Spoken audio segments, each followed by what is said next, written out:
नमस्कार, मी प्राची साळुंखे बुलेटिनमध्ये आपलं स्वागत करते आणि या बुलेटिनमध्ये आपण घेणार आहोत महत्त्वाच्या बातम्यांचा वेगवान आढावा। लॉकडाऊनवरून मवियामध्ये मतभेद असल्याचं दिसून येतंय। आताच्या लॉकडाऊनमध्ये व्यावसायिक आणि दुकानदारांचा व्यवसाय करण्याची परवानगी राज्य सरकारने दिली पाहिजे अशी मागणी मुंबई प्रदेश काँग्रेसने मुख्यमंत्री उद्धव ठाकरे यांच्याकडे केली आहे। सर्व व्यापारी आणि दुकानदार शासनाचे सर्व नियम, अटी आणि निर्बंध पाळण्यास तयार आहेत। तसंच त्यांच्याकडील सर्व कामगारांची RT-PCR चाचणी करण्याचीही त्यांची तयारी आहे। त्यामुळे त्यांना व्यवसाय करण्याची परवानगी सरकारने द्यावी, जेणेकरून लाखो कामगारांचे रोजगार वाचू शकतील, असं जगताप यांनी यावेळी सांगितलं।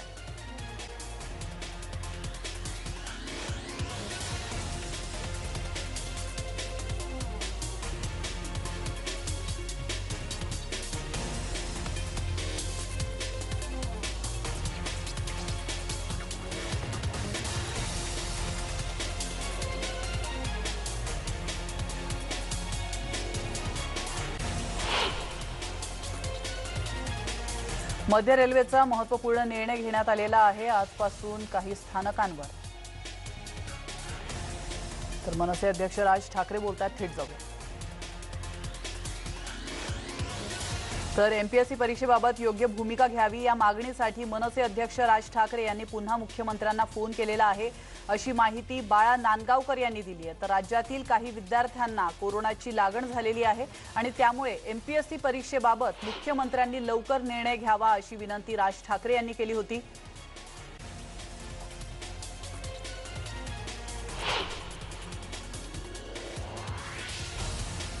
राज्यात या महिन्यात होणाऱ्या सर्व परीक्षा पुढे ढकलण्याबाबत कॅबिनेट मंत्र्यांनी मुख्यमंत्री उद्धव ठाकरेंकडे मागणी केलेली आहे। मदत आणि पुनर्वसन मंत्री विजय वडेट्टीवार यांनी काल रात्री उशिरा मुख्यमंत्री ठाकरेंसोबत दूरध्वनीवर चर्चा केली आहे। तर MPSC परीक्षा 11 एप्रिलला होणार असून ती पुढे ढकलावी अशी मागणी वडेट्टीवार यांनी CM ठाकरे यांच्याकडे केली आहे। तर दुसरीकडे गृहनिर्माण मंत्री जितेंद्र आव्हाड यांनी या महिन्यात सर्वच परीक्षा कोरोना रुग्ण संख्या वाढ पाहता नियोजित वेळापत्रकात बदल करत पुढे ढकलण्याची मागणी केली आहे। मुख्यमंत्री उद्धव ठाकरे याबाबत आता निर्णय घेणार आहेत आणि इयत्ता 10वी आणि 12वी बोर्ड परीक्षा तसंच MPSC परीक्षा यांची तारीख पुढे ढकलावी का याबाबत अंतिम निर्णय घेणार असल्याची देखील आता माहिती समोर येते। देशात कोरोनाची परिस्थिती दररोज बिघडत चाललेली आहे। संक्रमितांची प्रकरणं रोज नवीन विक्रम बनवत आहेत। गेल्या 24 तासांच्या आत देशात 1,31,868 लोक संक्रमित आढळलेले आहेत आणि गेल्या वर्षी व्हायरस आल्यानंतरपासून आतापर्यंतचा हा एका दिवसातील रुग्णांचा सर्वात मोठा आकडा आहे। यापूर्वी बुधवारी देशात सर्वात जास्त 1,26,276 लोकांचा रिपोर्ट पॉझिटिव्ह आला होता।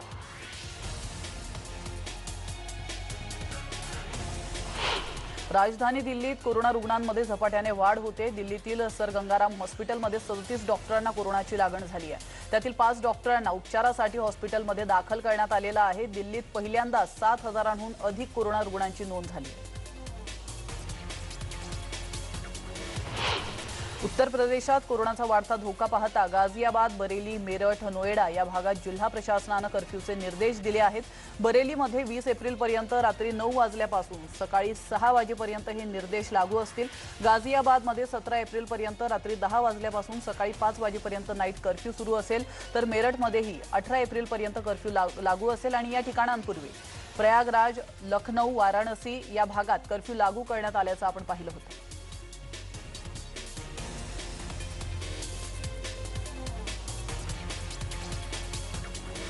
तर आपण पाहतोय अनेक ठिकाणी रात्रीचा कर्फ्यू हा लागू करण्यात आलेला आहे। आपण या दृश्यांच्या माध्यमातून पाहू शकतो उत्तर प्रदेशामध्ये कोरोनाचा वाढता धोका पाहता गाझियाबाद, बरेली, मेरठ, नोएडा या भागात जिल्हा प्रशासनाने कर्फ्यूचे निर्देश दिलेले आहेत आणि त्या पार्श्वभूमीवर आता कर्फ्यू लागू करण्यात आलेला आहे। बरेलीमध्ये तर 20 एप्रिलपर्यंत रात्री 9 वाजल्यापासून सकाळी 6 वाजेपर्यंत हे निर्देश लागू असतील।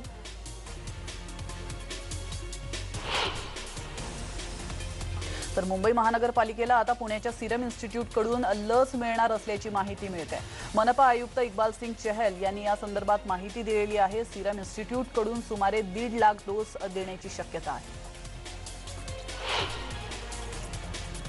तर BKC कोविड सेंटरमध्ये केवळ 160 डोस बाकी आहेत। त्यामुळे केवळ 160 जणांनाच लस देणं शक्य होणार असल्याचं कोविड सेंटरचे अधिष्ठाता डॉक्टर राजेश ढेरे यांनी सांगितलं।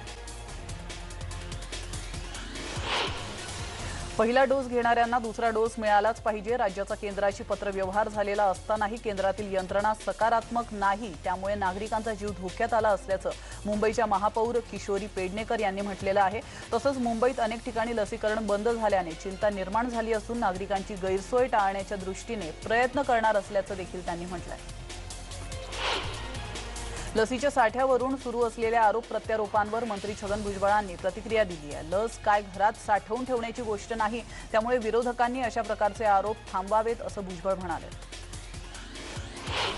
मुंबईत 71 खासगी लसीकरण केंद्रांपैकी 26 खासगी लसीकरण केंद्र लसीच्या तुटवड्यामुळे बंद करण्यात आलेली आहेत, तर केवळ आजचे दिवस पुरेल इतकाच साठा मुंबईमध्ये शिल्लक आहे। महत्त्वाची बाब म्हणजे मुंबईतील बीकेसी लसीकरण केंद्र बंद करण्यात आलेलं आहे, तर बीकेसी मध्ये जम्बो लसीकरण केंद्र बंद करावं लागलंय। यावरूनच लसीचा किती तुटवडा आहे हे आता लक्षात येत आहे। तिकडे पुण्यातील कलावती मावळे दवाखान्यामध्ये देखील लसीचा साठा संपलेला आहे, मात्र काही ठिकाणी लसीकरण सुरू आहे। तर पुण्यात केवळ 1 दिवस पुरेल इतकाच साठा शिल्लक असल्याचं कळतंय, त्यामुळे उद्या लसीकरण बंद होण्याची शक्यता आहे। जिल्हा स्तरावरून लसीचा साठा उपलब्ध न झाल्याने मावळ तालुक्यातील लसीकरण केंद्रांवर लसीकरण बंद राहणार आहे। मावळ आरोग्य विभागाकडून मावळसाठी मागील 3 दिवसांपासून 10,000 लसींची मागणी केली जाते, मात्र लस उपलब्ध होत नसल्याने लसीकरण केंद्र बंद ठेवावी लागत आहेत। काल गुरुवारी केवळ 1500 लस उपलब्ध झाल्या होत्या, त्यामुळे दुपारपर्यंत लसीकरण करण्यात आलेलं आहे, मात्र आज लसींचा साठाच नसल्याने लसीकरण बंद राहणार आहे। वाशिम जिल्ह्यात 1 दिवस पुरेल इतकाच लसीचा साठा आहे। कोविशिल्ड लसीचे 940 डोस तर कोवॅक्सिनचे 3660 डोस शिल्लक आहेत। तर लसच्या अभावामुळे जिल्ह्यातील 130 पैकी 60 केंद्र बंद आहेत, तर आतापर्यंत 93,000 जणांचं लसीकरण झालंय। बारामतीत देखील लसीचा साठा संपल्याने लसीकरण बंद आहे, तर बारामतीत आतापर्यंत 52,321 नागरिकांना लस देण्यात आलेली आहे, मात्र आतासाठी शिल्लक राहिलेला नसल्याने लसीकरण मोहीम थांबवण्यात आली। तर अमरावती जिल्ह्यात 2 लाखांच्या वर कोरोना लसींचा साठा उपलब्ध झालेला होता। जिल्ह्यात मोठ्या प्रमाणात लसीकरण सुरू करण्यात आलेलं आहे, मात्र आता जिल्ह्यात केवळ 1 दिवस पुरेल एवढाच साठा शिल्लक असल्याची माहिती जिल्हा आरोग्य अधिकारी डॉक्टर दिलीप रनमले यांनी दिली आहे। तर यवतमाळमध्येही कोरोना लसींचा तुटवडा जाणवतोय। जिल्ह्यात फक्त 4,000 लसी शिल्लक आहेत, तर आतापर्यंत 1,55,000 लस साठा प्राप्त झालेला आहे। सध्या स्थितीत 117 केंद्रांवर लसीकरण सुरू आहे।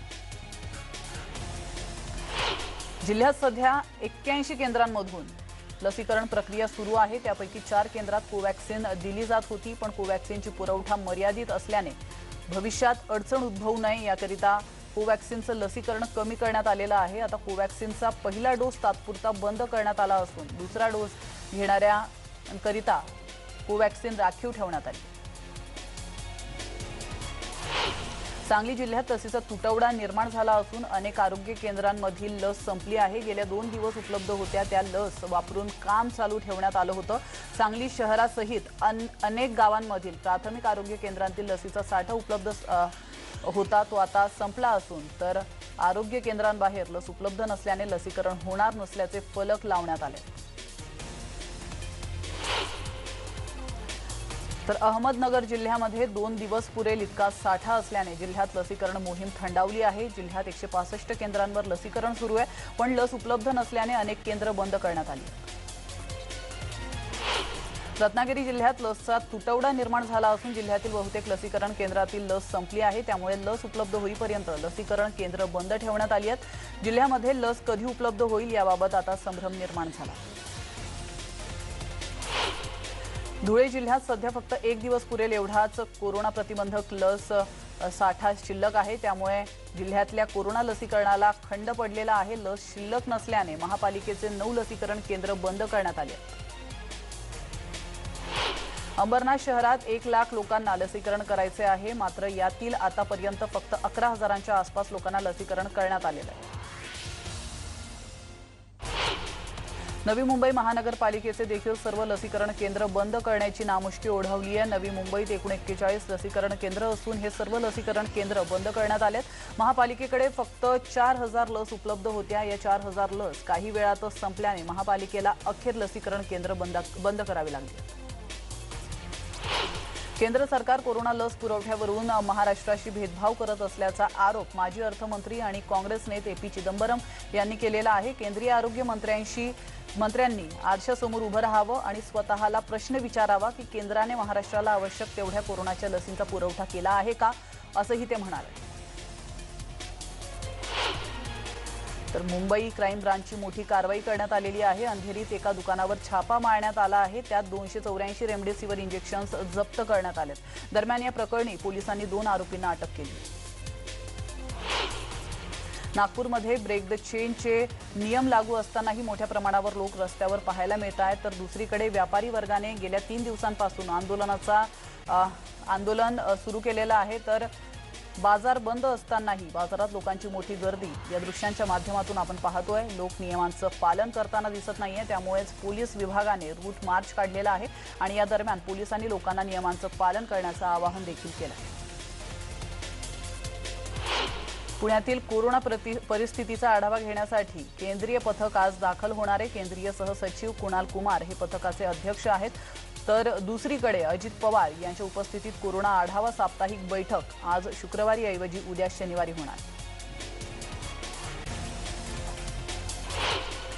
तर देशात फॅमिली प्लॅनिंग केलं असतं तर आज कोरोना लसींचा साठा कमी पडला नसता, असं वक्तव्य भाजप खासदार उदयनराजे भोसले यांनी केलेलं आहे। देशात लोकसंख्या पाहूनच कोरोना लसींचं वाटप झालं पाहिजे। लसीच्या वाटपावरून उगाच वाद निर्माण करण्यात अर्थ नाही, असं मत उदयनराजे भोसले यांनी व्यक्त केलं। सीबीआयचे अधिकारी सकाळी एनआयए कार्यालयात दाखल झाले होते। निलंबित पोलीस अधिकारी सचिन वाझे सध्या एनआयएच्या कोठडीत असून परमबीर सिंग यांनी पत्राच्या माध्यमातून केलेल्या आरोपात सचिन वाझेंचाही उल्लेख आहे आणि या सर्व पार्श्वभूमीवर सीबीआय एनआयएच्या तपासात समोर आलेली माहिती गोळा करत आहे। राष्ट्रवादी काँग्रेसचे उमेदवार भगीरथ भालके यांच्या प्रचारासाठी काल उपमुख्यमंत्री अजित पवार यांनी सभा घेतली। या सभेदरम्यान प्रमाणापेक्षा जास्त गर्दी जमली होती, यामुळे कोरोना नियमांचा भंग झाला होता। या प्रकरणी आयोजक राष्ट्रवादी काँग्रेसचे प्रदेश सरचिटणीस श्रीकांत शिंदे यांच्यावर गुन्हा दाखल करण्यात आला। विदर्भात तापमान वाढ होत असताना काल झालेल्या हलक्या पावसाने गरमीपासून नागरिकांना काहीसा दिलासा मिळालाय। आज आणि उद्या देखील विदर्भातील अनेक जिल्ह्यात पावसाचा अंदाज वर्तवण्यात आलेला आहे। उत्तर पश्चिम दिशेने वारा वाहत असल्याने वातावरणात बदल झाल्याचं हवामान खात्याकडून सांगण्यात आलं। 3.5 शुभमुहूर्तांपैकी एक असणाऱ्या गुढीपाडव्याच्या दिवशी सोने खरेदी करण्याची प्रथा आहे आणि त्यामुळे साहजिकच या दिवशी सोने महागण्याची शक्यता देखील आहे। त्यामुळे यापूर्वी सोने खरेदी करण्याचा अनेकांचा कल आहे। तर सोन्याची प्रमुख बाजारपेठ असणाऱ्या जळगावात बुधवारी सोन्याचा प्रतितोळा दर हा 46,610 रुपये इतका आहे। तर चांदीचा दर हा प्रति किलो 64,813 रुपये इतका आहे। गेल्या वर्षी पाडव्याच्या तोंडावरच टाळेबंदी लागू झाली होती। परिणामी यंदाचा पाडवा मिठाई दुकानदारांसाठी कडू ठरण्याची चिन्ह आहेत। नागरिकांमध्ये निरुत्साहाचे वातावरण असल्यानं मिठाईच्या मागणीमध्ये 60% अधिक घट झाल्याचं दुकानदारांचं म्हणणं आहे। तर धुळे महामार्गावरील बाळापूर शिवारात वखारीला भीषण आग लागली होती। पहाटेच्या सुमाराला लाकडाच्या वखारीला ही आग लागल्याचं चित्र पाहायला मिळालं होतं। या आगीत लाखोंची मशिनरी आणि लाकूड जळून खाक झालंय। तर आगीचं कारण अद्याप कळलेलं नाहीये। औरंगाबादमधील कब्रस्तानमध्ये एक 25 वर्षीय तरुणाची भुसकून निर्घृण हत्या करण्यात आलेली आहे। कब्रस्तानमध्ये रक्तबंबाळ अवस्थेत मृतदेह आढळल्याने एकच खळबळ माजली। नोकरीनिमित्त अमेरिकेत वास्तव्यास असलेल्या अंबाजोगाई येथील तरुण दाम्पत्याचा काल रात्री संशयास्पद मृत्यू झालेला आहे। त्यांनी आत्महत्या केली की त्यांचा खून झाला हे अद्याप स्पष्ट होऊ शकलेलं नाहीये।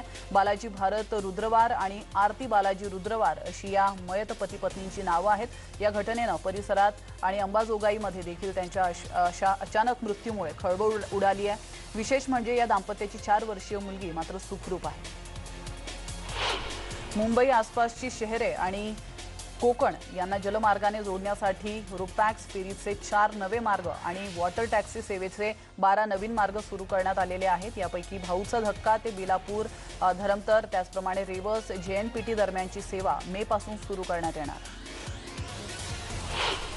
तर गरिबांच्या संख्येत 45 वर्षांच्या कालावधीनंतर गेल्या वर्षभराच्या काळात सर्वाधिक भर पडलेली आहे। गेल्या दशकभराच्या काळात सर्वात कमी आर्थिक वाढीची नोंद झाली असताना भारताला कोरोना महासाथीचा फटका बसलेला आहे।